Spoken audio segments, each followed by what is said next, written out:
Good morning, everyone. Episode 2, Batman the Caped Crusader. Just really quickly want to talk about a Facebook comment I got. This guy was telling me, no, the OP is wrong. This is a Batman show. The women are all great in it. He is not the side character at all. And to that I say, ladies and gentlemen of the jury, allow me to present to you Detective Montoya. The worst character of this entire show.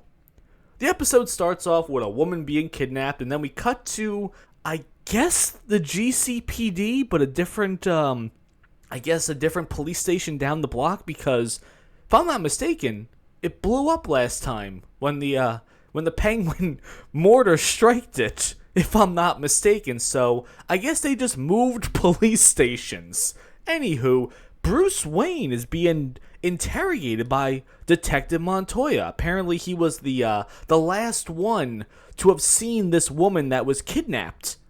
Kind of weird that they're not doing this interrogation at Bruce Wayne's house. They brought him to the police station for that? That doesn't normally happen.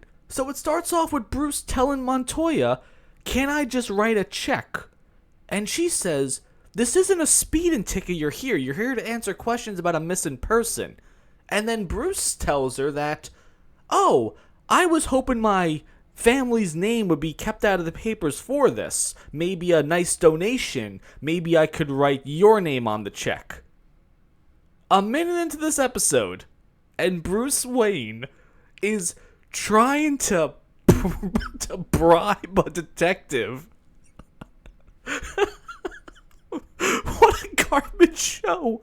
A minute into this, you're making Bruce Wayne someone that is bribing an officer of the law, so his name would not be in... Who cares if your name's in the papers, Bruce? You clearly didn't kidnap this woman.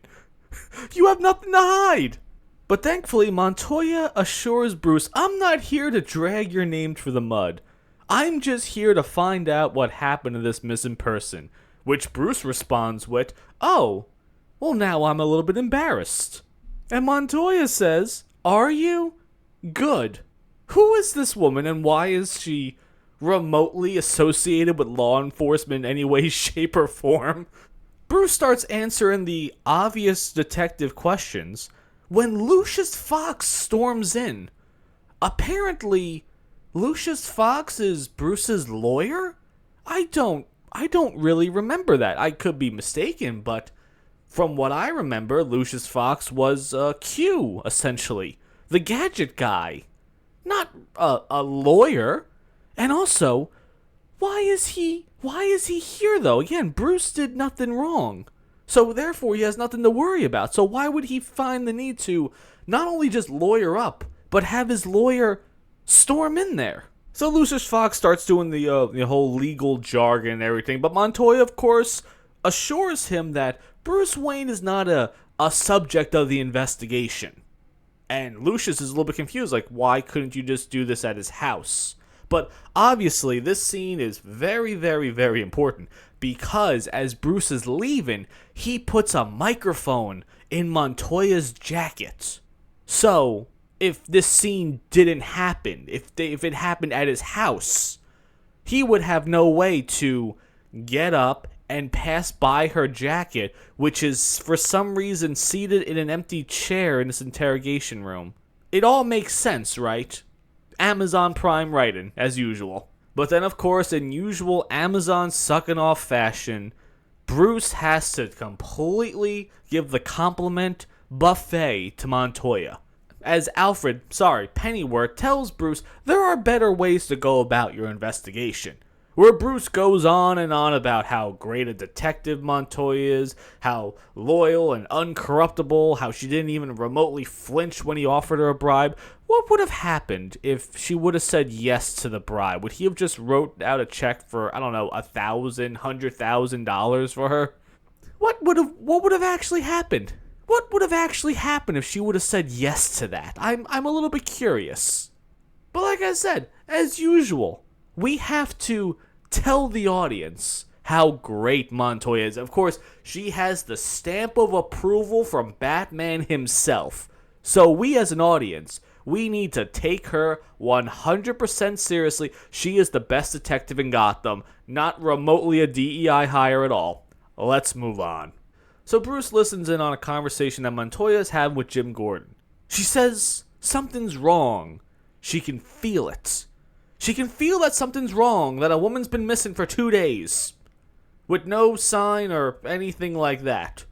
This is our sharp detective, folks, who's able to find out that something's wrong with a person missing for over 2 days. And of course, for some reason, Montoya thinks that she was getting somewhere with the interrogation of Bruce Wayne before his lawyer came in. What was she getting? What? No. There's nothing. There's nothing to get into with it. He didn't do it. She got the wrong guy. Brought him down to police headquarters to interrogate him for a crime he clearly didn't do. And then we have Bruce sucking her off in the car, telling Pennyworth what a sharp and incorruptible great detective she is.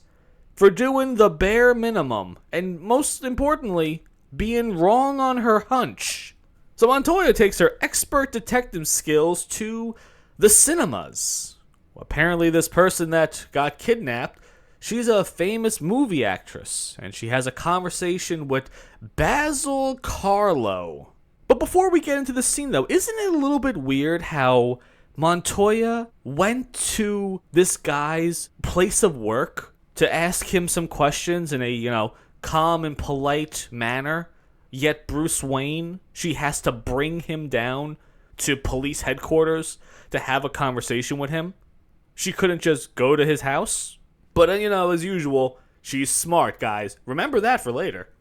Carlo explains to Montoya that the missing person has been running with the wrong crowd. And when Montoya asks him about who's the wrong crowd, he says, "I shouldn't say, they're only rumors." Now Montoya does ask the very, very basic questions to the man about, hey, where were your whereabouts? When was the last time you saw the victim? He says, I think a few months ago, which kind of seems weird because you're always working with her in different movies, it seems, but it doesn't matter. He has a meeting to go to with his main boss, so he has to abruptly leave. So Montoya decides to say, okay, let me go interview this random secretary, where she shows her pictures of the victim from 2 days ago with Basil in the background. Then Montoya realized it. Whoa, wait a second. This man says he hasn't seen her in months, and here he is 2 days ago in pictures with her. Why would Basil lie about this? Why would he lie about being at a very, very public movie premiere with all of these people from the media taking hundreds of pictures and all these witnesses there? He just decides to say, yeah, you know what? I haven't seen her in forever. Okay. And then Montoya asks the secretary, oh, when is the meeting over with Basil? I have some questions for him. And the secretary informs Montoya that there is no meeting. Basil has lied. So Montoya rushes over to Basil's apartment and hears a scream within his room. She kicks the door open and he's dead. Stabbed in the back with a knife. And as Montoya's calling this in, the side character, what's his name, Bruce Man or something like that, he shows up because he sees someone obviously leaving the apartment building dressed as some kind of Assassin's Creed Syndicate looking guy. So this random side character decides to chase down this murderer, and they get into a fight. But then, as usual, in typical side character uselessness, this Batman character loses the killer. Because the killer kicks a ladder, and the ladder falls down and almost kills this dude digging out of the garbage. Gotham is a disgusting city. So, of course, this Batman character has to stop this random bum from being killed. And then, oh no, the killer's gone entirely. Can't find him. Just lost him a second ago, he's gone into the night. Then we cut to Francis, who's being held hostage by, I assumed, Hugo Strange, but that's not him at all. She's just chained to a bed, and he says, oh, you have to get ready for your big scene. Back at Gotham PD, or the new building where they're doing this, because the old one exploded in the last episode, Montoya is very depressed, talking to Black Jim Gordon, explaining that, oh, I let you down, you took such a big risk making me detective. Well, you did do a big risk making her detective, because she's kind of bad at her job. She's really bad at her job. The Basil literally had to lie for some odd reason. Imagine if he would have told the truth. Imagine if he would have told her, hey, last time I saw Frances was at this premiere a couple of days ago. We took some pictures. I don't really recall who she left with. And I went home, and that was it. Imagine if she would have said that. Montoya would not even remotely suspect him at all. There is no reason for this man to lie. At all. So Montoya being this great detective is purely because the bad guys are stupid. And that's it. Then we cut over to a very, very, very upset movie producer that's mad that we have a fright pick coming up and our two stars are kidnapped and dead. Priorities, right? And then this masked assailant who just... I hate the design. I'm not going to spoil who he is just yet, though.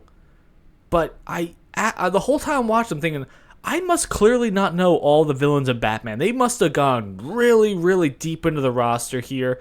It's just a terrible design overall. I thought it was Scarecrow at first. Like a really poorly done Scarecrow. But anywho, this masked killer startles the producer and he falls back into some liquid containers and then he knocks a light over and electrocutes him. It's like, you couldn't even give this guy like a signature anything?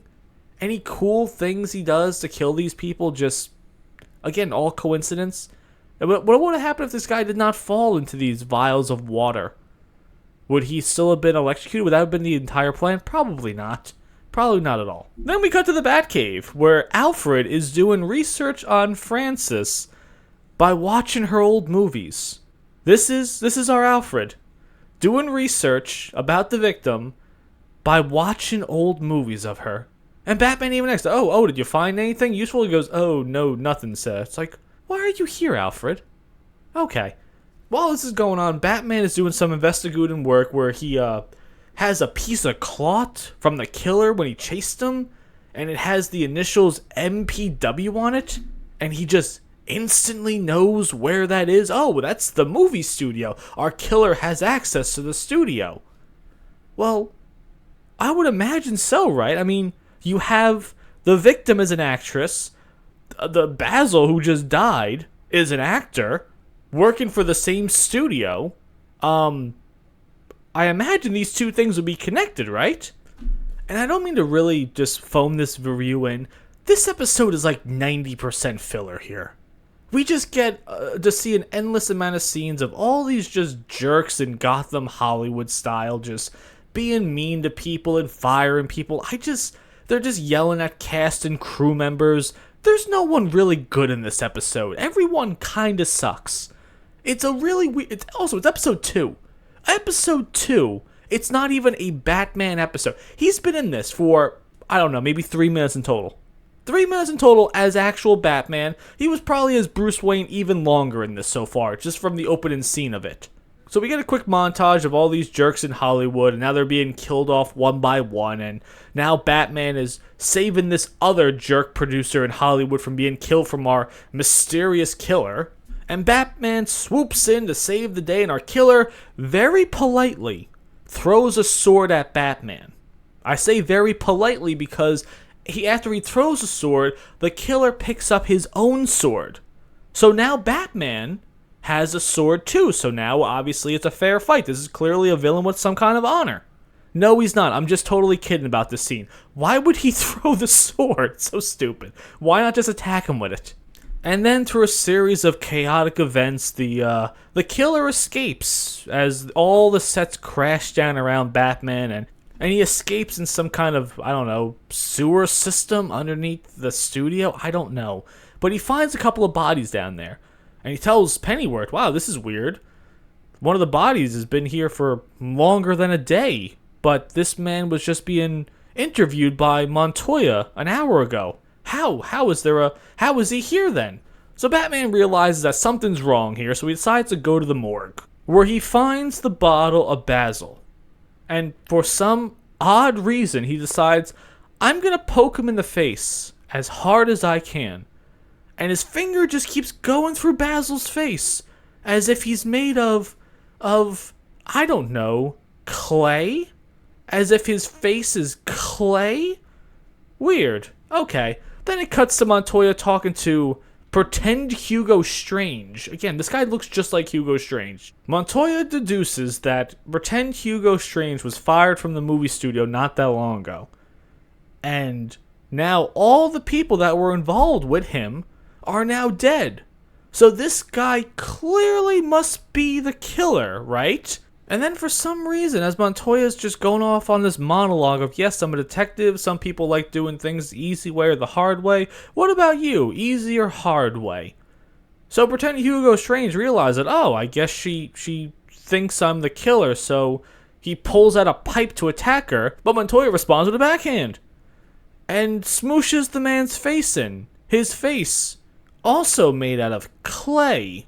And our Clayface killer takes advantage of her utter shock and hits her with a pipe and knocks her out.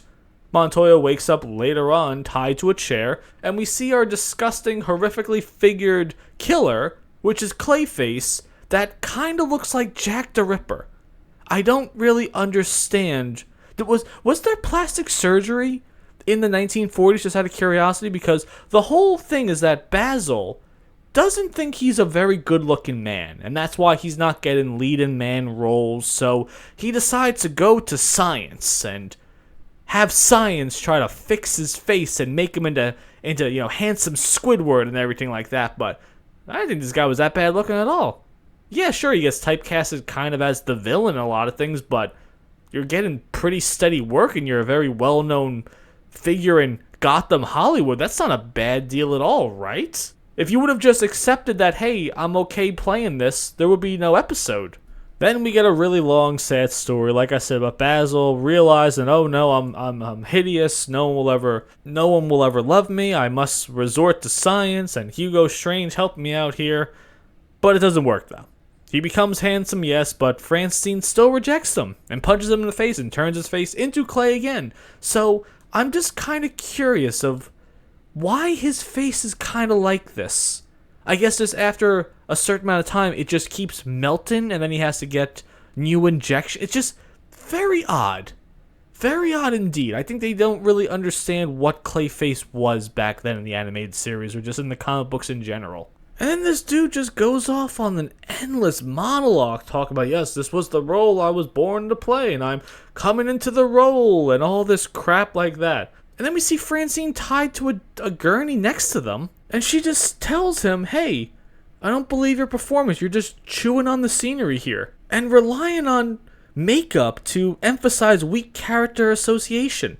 Like, yeah, I know that. Why are you telling me this? You guys should not be telling us, the audience, that yes, our villain, our scary villain, is monologuing too much and he's relying on makeup and sad stories to emphasize certain characters. Yeah, we get that. Why are you writing this down if you're just going to make fun of it? I really hate meta things that just make fun of themselves. I think satire is just the dumbest idea out there, because it's essentially a free pass for bad writing. Then for some odd reason, Batman shows up. Have no idea why he's still in this episode, and starts fighting with Clayface as Montoya escapes from her tied-up chair, but not before Clayface activates some kind of swinging pendulum that's going to cut Francine in half, eventually. So now, as Batman is doing 99% of the legwork here, and Montoya just has to heroically loosen the knots on Francine's hand ties to save the day. So after Batman beats the shit out of Clayface, Montoya, for some even odder reason, pulls a gun on Batman, where Montoya says, I don't want to shoot you, but I absolutely will. At this stage of the game, I don't really understand the timetable for this season. I don't really know how long Batman has been doing this. I imagine not that long, because Gotham criminals and the police don't even really think he exists. But if you are Montoya and you see this guy swoop in there to save the day, and he's beating up the bad guy, why would you pull a gun on him? In episode 1, he saves Barbara Gordon from the 3 thugs with machine guns, runs them over with his car, and then just flies away. How come Batman is not working together with these people? Because early in the episode, he was telling Pennyworth that, oh, Montoya could be an asset. Well, why aren't you trying to make her an asset? You're not really bridging this friendship at all. These episodes so far should be okay. Episode 1, he makes friends with Barbara Gordon. Okay, then he helps her out. She helps him out. Now they have this bond together, trying to stop crime. Episode 2, if this is the direction you want to go into it. Okay, cool. He helps Montoya out. It should end where he and Montoya are on some kind of collective ground here.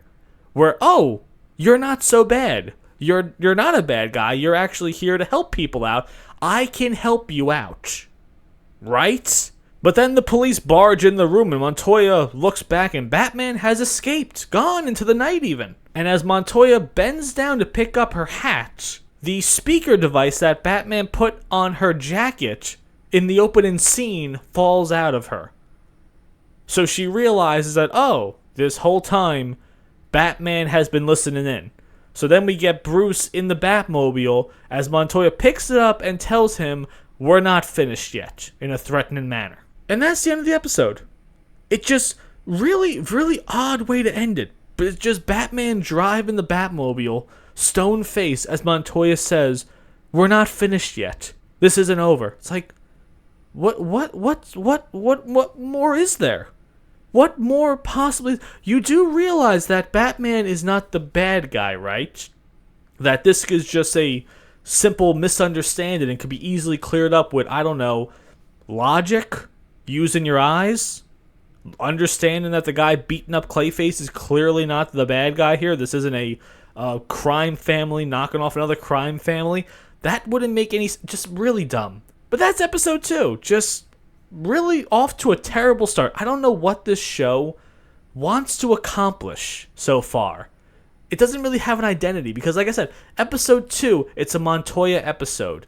And it doesn't end with them working together on the same page at all.